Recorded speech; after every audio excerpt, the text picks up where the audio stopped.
Welcome back to the channel.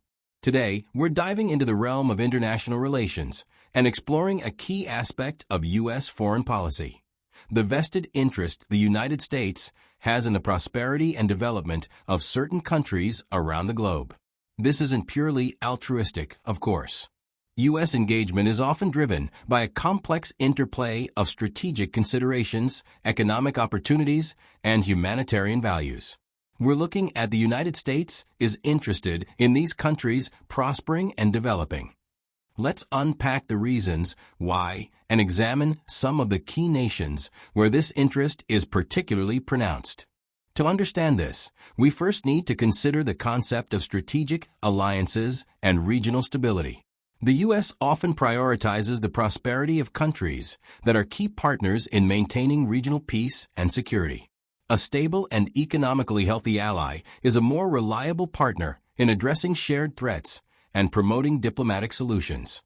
Think about nations in strategically important regions like South Korea and Japan in East Asia. Their economic success bolsters their ability to contribute to regional stability and act as crucial allies for the U.S. in navigating complex geopolitical landscapes. A prosperous South Korea, for example, is better equipped to deter aggression and contribute to a stable Korean peninsula, a long-standing U.S. strategic objective. Similarly, a strong Japanese economy underpins its role as a vital U.S. partner in the Indo-Pacific. Next, let's consider the powerful driver of economic interdependence. In an increasingly globalized world, the economic health of other nations directly impacts the U.S. economy.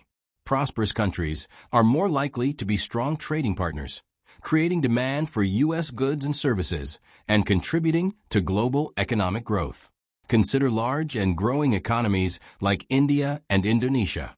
As these nations develop and their middle classes expand, they present significant market opportunities for American businesses. Their economic success can lead to increased trade, investment, and ultimately job creation in the United States. The U.S., therefore, has a clear economic incentive in their continued development and prosperity.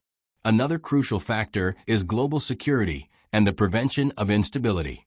Poverty, lack of opportunity, and state fragility can create breeding grounds for extremism, conflict, and transnational crime.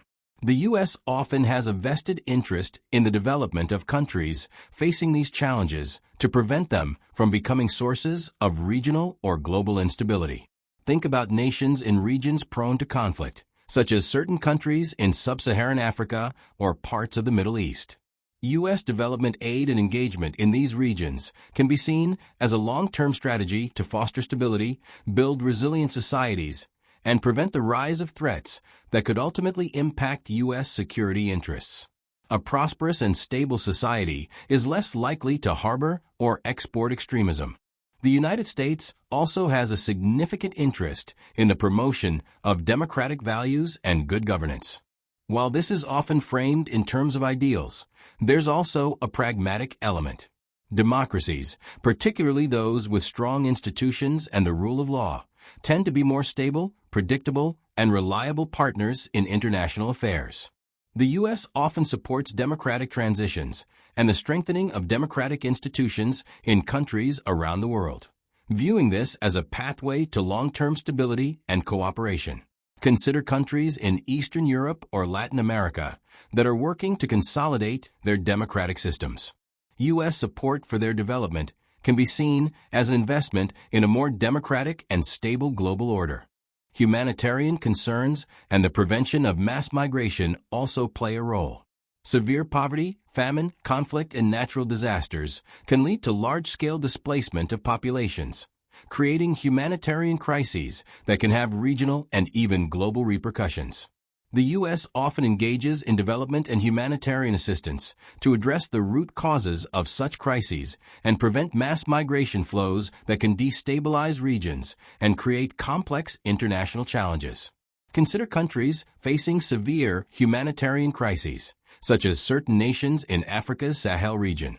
U.S. aid and development efforts aim to alleviate suffering and build resilience, potentially mitigating future displacement.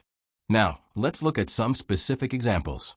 Vietnam, for instance, has seen significant economic growth and development in recent decades, and the U.S. has a clear interest in its continued prosperity as a key partner in Southeast Asia and a growing market. The deepening trade relationship and strategic cooperation in the region highlight this mutual interest. Similarly, Poland's economic success and its role as a strong NATO ally in Eastern Europe make its continued development a priority for the United States, contributing to regional security and economic ties.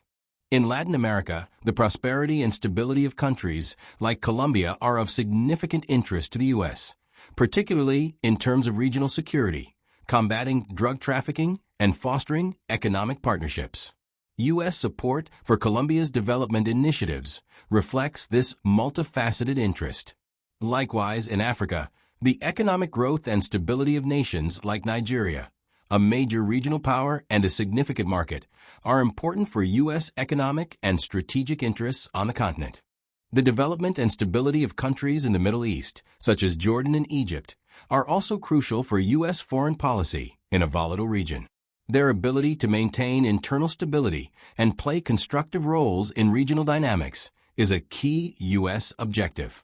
Economic prosperity can contribute significantly to this stability. Furthermore, the long-term development of a stable and prosperous Iraq remains a stated goal of U.S. foreign policy, although the path has been complex and challenging. It's also important to consider the broader context of global health and pandemic prevention. The U.S. has a clear interest in the development of robust public health systems in countries around the world to prevent and contain infectious disease outbreaks that could potentially become global pandemics. Investing in healthcare infrastructure and capacity building in developing nations is not just a humanitarian imperative, but also a matter of U.S. national security. Finally, the U.S. also utilizes development and assistance as a tool of soft power and influence. By supporting the economic and social progress of other nations, the U.S. can build goodwill, strengthen diplomatic ties, and promote its values and interests on the global stage. This long-term engagement can often be more effective than purely military or coercive measures in shaping international dynamics. In conclusion, the United States' interest in the prosperity and development of various countries is a complex and multifaceted issue driven by strategic alliances, economic interdependence, global security concerns, the promotion of democratic values, humanitarian considerations, and the desire to exert soft power and influence. While the specific countries and the intensity of U.S. interest may evolve over time, the underlying principle remains. A more prosperous and stable world often translates to a more secure and economically beneficial environment for the United States. What are your thoughts on the U.S. role in global development? Are there specific countries you believe the U.S. should prioritize? Share your perspectives in the comments below. Thank you for joining this discussion. Please like, share, and subscribe for more insights into international relations.